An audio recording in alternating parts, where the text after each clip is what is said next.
नमस्कार दोस्तों, मैं व्यूअर वाजपेयी आप सबका स्वागत करता हूं एक बार फिर से यूपी रेगुलर क्लासेस की इस ऑनलाइन प्लेटफॉर्म में। और जैसा कि जो हम लोगों की एक प्रैक्टिस सीरीज चल रही है, प्रैक्टिस सेशन चल रहा है आगामी परीक्षाओं को मद्देनज़र रखते हुए, उसी क्रम में जियोग्राफी की ये दूसरी क्लास है। यदि आपने पहली क्लास नहीं देखी और यदि आप तैयारी शुरू से बिगिनिंग से, यदि कोई न्यू कमर है बिगिनिंग से तैयारी करना चाह रहा है, तो आप लर्निंग आपने पढ़ा है या नहीं पढ़ा। अगर पढ़ा है तो बहुत बढ़िया, आप जरूर ज्वाइन करिएगा। और यदि आपने नहीं पढ़ा तो भी आपको जो प्रैक्टिस सेशन हमारा चल रहा है, इसी में लर्निंग वाली बात भी शामिल है, क्योंकि क्वेश्चन का एक्सप्लेन, क्वेश्चन का आंसर के बाद जो हम लोगों का एक्सप्लेन है वो आपको लर्निंग का नोट्स कंप्लीट करा देगा।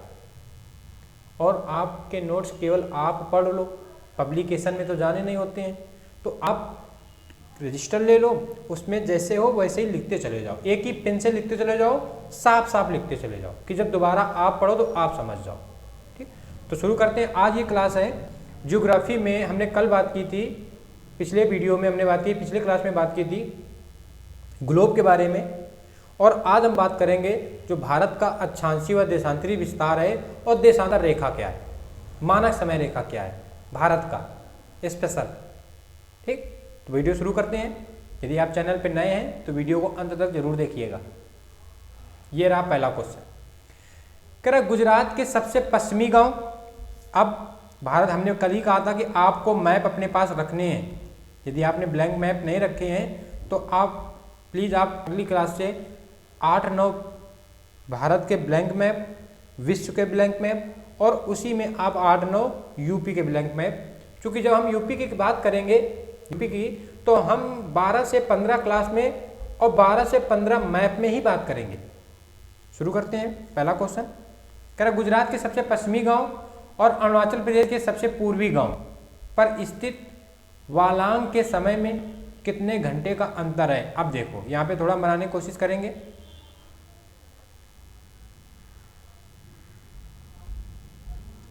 ऐसे करके कुछ अपना बनता है भारत, ऐसे करके जो अपना ये बनना है भारत है। तो कह रहा है गुजरात के पश्चिमी गांव, अर्थात जो गुजरात के पश्चिमी गांव है उस गांव की बात अगर हम करें, गुजरात के पश्चिमी गांव की बात अगर कर रहे हैं, तो यहाँ से एक गांव पड़ता है, उसका नाम मिलता है गौहर माता। गौहर माता, गौहर माता। और यहाँ पे जो अरुणाचल प्रदेश का ये पड़ता है, ऐसे करके ये गांव पड़ता है, इसका नाम मिलता है पलांगू। ठीक, तो कह रहे हैं इनके मध्य कितने समय का अंतर है। हमने बात की थी कि समय और तिथि का निर्धारण कौन करता है, देशांतर रेखा। हमने पिछले वीडियो में पिछली क्लास में ग्लोब में बात की थी। तो यहाँ से कोई ना कोई देशांतर रेखा निकल रही होगी। देशांतर रेखा कौन, उत्तरी ध्रुव को दक्षिणी ध्रुव से मिलाने वाली काल्पनिक रेखाएं, और यहाँ से कोई ना कोई देशांतर रेखा गुजर रही होगी। तो इन दोनों के मध्य कितने घंटे का अंतर है। तो अब आपको ये पता होना चाहिए कि एक देशांतर के मध्य कितने मिनट, कितने घंटे का अंतर होता है। ठीक, तो पहले हम इसका आंसर देख लें और इसके बाद हम इसकी व्याख्या करेंगे, आपको समझना है। तो देखो यहां से गुजरती है 67 पूर्वी देशांतर,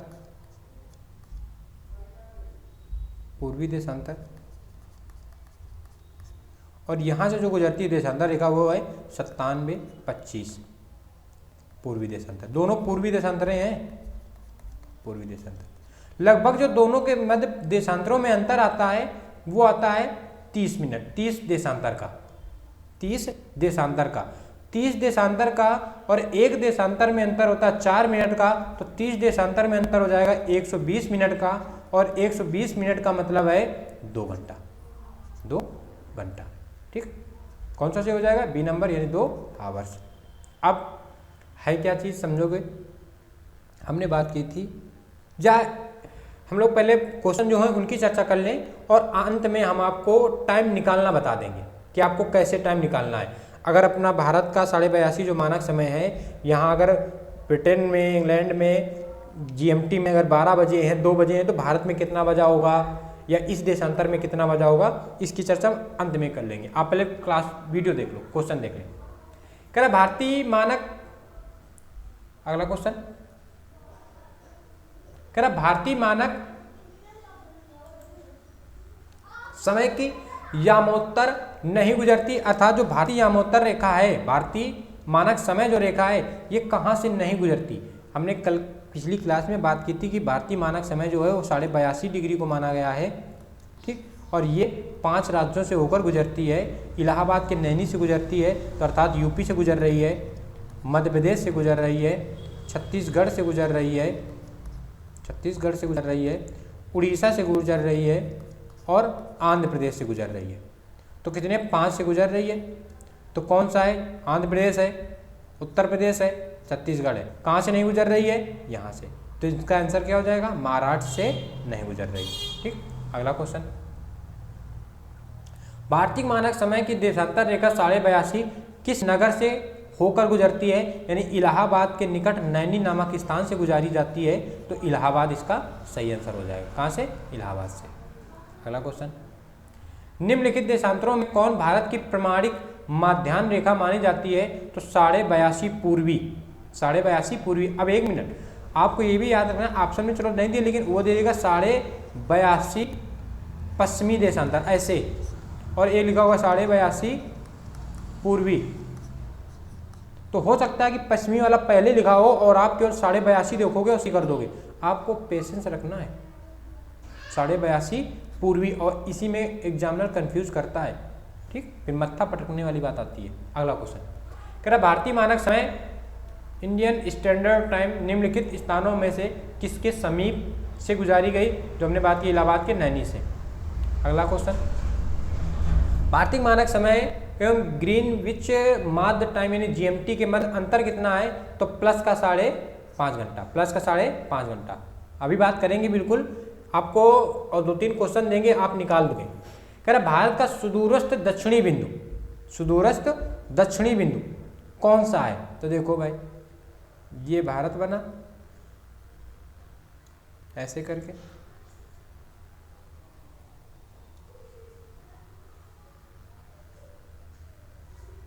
ये भारत बना ऊपर अच्छे तो नहीं बना रहे, कोई अभी जरूरत की बात नहीं है। हमने बात की थी देशांतरीय संक्षिप्त विस्तार में। देशांतरीय विस्तार गुजरात से शुरू होता है, गौहर माता से, और कहाँ तक, अरुणाचल प्रदेश तक गया, बोलांगू तक गया, 67 से शुरू हो गया और 97-25 तक गया। ये देशांतरीय विस्तार है। अक्षांशीय विस्तार की बात करें तो ये मुख्य भूमि पर कन्याकुमारी, यहाँ से गुजरती है 8 डिग्री 4 मिनट। और आप जब मैप देख रहे होगे तो आप ऐसे ऐसे छोटे द्वीप बने हैं, इनको कहा जाता है अंडमान निकोबार द्वीप समूह। अंडमान निकोबार द्वीप समूह, अंडमान में 4 द्वीप आते हैं, निकोबार में 3 द्वीप समूह आते हैं। इन 3 द्वीप समूह का सबसे निचला जो है उसको कहा जाता है ग्रेट निकोबार, ग्रेट निकोबार। इस ग्रेट निकोबार से एक अक्षांश रेखा गुजरती है 6 डिग्री 4 मिनट, और जहाँ से गुजरती है वो बिंदु का नाम है इंदिरा पॉइंट। इंदिरा पॉइंट, क्या नाम है, इंदिरा पॉइंट, ठीक। तो इंदिरा पॉइंट ग्रेट निकोबार से गुजरती है। इसी को कहा जाता है पिगमिलियन पॉइंट, पिगमिलियन पॉइंट इसी को कहा जाता है, ठीक। तो दोनों याद रखना है, इंदिरा पॉइंट या पिगमिलियन पॉइंट। ये दक्षिणी बिंदु है, सबसे दक्षिणतम है। अगर ये ऑप्शन पे है और मुख्य भूमि पर है कन्याकुमारी, कन्याकुमारी तमिलनाडु का क्षेत्र है कन्याकुमारी। और अगर दोनों ऑप्शन में है तो आपको सबसे दक्षिणतम बिंदु, दक्षिणी बिंदु की बात कर रहा है तो इंदिरा पॉइंट करना है। कौन सा, सी नंबर। जब ये ऑप्शन में ना होता तो फिर कौन सा करते हैं, कन्याकुमारी। याद रखना है कि इंदिरा पॉइंट से कितने डिग्री अक्षांश गुजर रही है, तो 6 डिग्री 4 मिनट। इसी के इंदिरा काल ग्रेट निकोबार के नीचे ही पड़ता है सुमात्रा द्वीप और जावा द्वीप इंडोनेशिया के, ठीक। अगला क्वेश्चन, भारत का दक्षिणतम बिंदु, अब देखो कहाँ है। तो भारत का दक्षिणतम बिंदु कहाँ है, तो ग्रेट निकोबार को ही कहा जाता है बड़ा निकोबार। ऐसे क्वेश्चन देखो, उसने पहले देवनागरी लिपि में ग्रेट लिखा था, जबकि ग्रेट लिखा जाता है GREAT करके, लेकिन उसने देवनागरी लिपि में ही ग्रेट लिख दिया और उसी को कहता है हिंदी में बड़ा निकोबार। तो बी नंबर से ही हो जाएगा। अगला क्वेश्चन, क्या भारत का सुदूर दक्षिण में इंदिरा पॉइंट निम्नलिखित में से कहाँ स्थित है? वही क्वेश्चन बार बार रिपीट हो रहा है। इंदिरा पॉइंट यानी बड़ा निकोबार, ग्रेट निकोबार में। अगला, भारत के राज्यों का निम्नलिखित में से कौन सा युग में सबसे पूर्वी और सबसे पश्चिमी राज्यों को इंगित करता है? अभी हमने बात की थी पूरब में वलांगू एक जगह है जहाँ से 97-25 देशांतर रेखा गुजरती है, वो किसका है? अरुणाचल प्रदेश का हिस्सा है, अरुणाचल का है।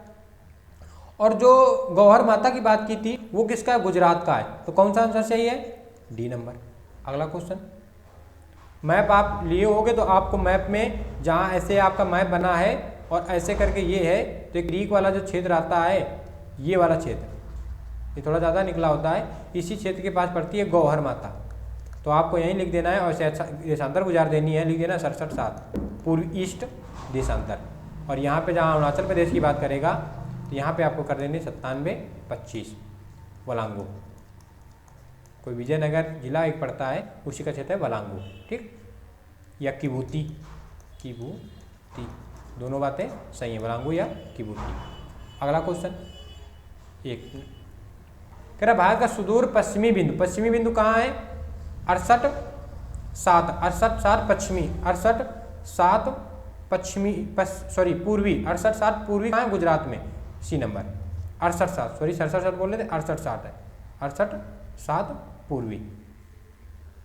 अगला क्वेश्चन, कह रहा निम्नलिखित प्रमुख भारतीय नगरों में कौन सा एक सबसे अधिक पूर्व की ओर अवस्थित है? सबसे अधिक पूर्व की ओर कौन स्थित है? तो अब देशांतर रेखा पता होनी चाहिए, कौन सी देशांतर रेखा पता होनी चाहिए। तो सबसे पूर्व की जब बात करते थे तो अपना शहर आ जाता है लखनऊ। कौन सा शहर आ जाता है? लखनऊ। अगर ये क्वेश्चन ना भी आए तो आपको परेशान नहीं होना है, क्योंकि सारी देशांतरें नहीं आपको याद रखनी है। ऐसे क्वेश्चन देखो आया किस में है, IS3 में आया। अगला क्वेश्चन, भारत का वह कौन सा स्थान है जहाँ बंगाल की खाड़ी, अरब सागर और हिंद महासागर, ये मोस्ट इंपॉर्टेंट क्वेश्चन है। ये है बे ऑफ बंगाल, ये है अरब सी और ये है हिंद महासागर। ये कौन सा स्थान पड़ता है? कन्याकुमारी। तो ये तीनों कहाँ के मिलते हैं? कन्याकुमारी में। ये हो गया। अगला क्वेश्चन, यदि भारतीय मानक समय के अनुसार पूर्व के 10 बजे हैं तो 92 पूर्वी देशांतर पर शिलांग का स्थानीय समय क्या होगा? अब आप समझोगे मानक समय निकालना। देखो भाई, ये है 0 डिग्री अंतर्राष्ट्रीय मानक तिथि, मानक समय रेखा, और तिथि रेखा 180 कहते हैं। ये है पश्चिमी और ये है पूर्वी। ये यदि आप ग्रीनविच टाइम में हो और पूरब की तरफ आओगे तो समय प्लस में रहेगा, पश्चिम की तरफ जाओगे तो समय माइनस में रहेगा। दोनों बात याद रखना। अब पूरा 360 डिग्री का पृथ्वी है, 360 डिग्री की घूमने में कितना समय लगता है? 24 घंटे। पूरा अपनी ध्रुव लगभग 24 घंटे में घूमती है। तो अब यानी 1 डिग्री घूमने में कितना समय लगेगा? 24/360, तो भी बात है 36, 1/15 घंटे। मिनट में बात करते हैं तो 1/15 × 60 यानी 4 मिनट। यानी 1 डिग्री घूमने में कितना समय लग रहा है? 4 मिनट का समय लग रहा है। यानी एक देशांतर के मध्य कितने डिग्री, कितने मिनट का अंतर? 4 मिनट का अंतर। अब ये एक देशांतर 2, 3, 4, 5 ऐसे करते करते करते करते वो 90 देशांतर पे आ गया, 90 पे मान लो आ गया, ठीक। या 90 का रोक दें, हम पहले भारत का निकाल दें, वो आ गया 82.5 पे, 82.5 पे देशांतर पे। तो अगर अब यहाँ पे बजे हैं कितने? 12, रात के 12 बजे हैं, रात्रि के 12 बजे हैं GMT पे। अब 82.5 पे आपसे पूछेगा समय कितना है, गौर से समझिएगा, हम रिपीट करेंगे, बिल्कुल परेशान ना होइएगा। 82.5 पे तो 1 डिग्री पे कितने का अंतर? 4 का अंतर। तो 82.5 पे कितने का? तो गुणा करा दो, कितना? तो ये हो जाएगा 165/2 × 4, 2 से कर दो तो कितना आ जाएगा? 330। 330 में 60 का भाग दे देंगे तो आ जाएगा 5 घंटे 30 मिनट। कितना आ जाएगा? 5 घंटा 30 मिनट, यानी 5.5 घंटे आ जाएंगे। अब जब 5.5 घंटे आ गए, 330/60 में जब भाग दोगे, घंटे बनाना है तो ये ना निकाल देना कि 5 5 5.5 330/60, जीरो से जीरो खत्म, 56 30 5, ठीक, हासिल 3 दशमलव लगेगा 30, तो 56 30, वो 30 बनेगा जाके किसका, मिनट वाला 30, ठीक। अब 5:30, तो जब रात के GMT पे रात के 12 बजे हैं, हमने कहा जब पूरब की तरफ आओगे तो समय जोड़ दोगे, पूरब की तरफ जब आओगे तो समय जोड़ दोगे, यानी 12 से पहले चले जाओगे। जब रात के 12 बजे हैं, रात के 12 बज रहे, तो यहाँ पे क्या है, सुबह वाला मामला होगा, तो आप जोड़ दोगे तो कितना आ जाएगा, 5, 12 में सीधे 5 जोड़ दोगे, 5 घंटे पहले आ जाओगे, ठीक। अगला क्वेश्चन इसी का, आप देखो ये वाला जो शिलांग का था,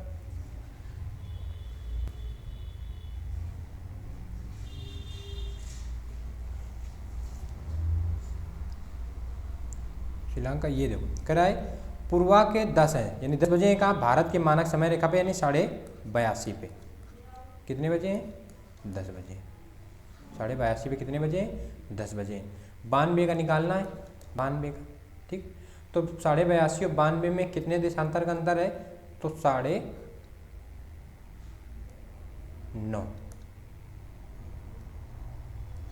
9.5 देशांतर का अंतर है, तो निकाल 9 दूना 18, 19/2, एक देशांतर में 4 का अंतर, यानी कितना, 38 मिनट का अंतर, ठीक।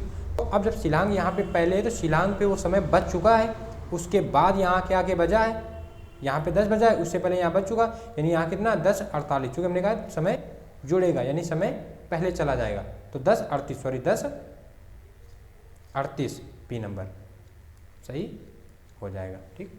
अगला क्वेश्चन ये रहा, इसको आपको निकालना होगा।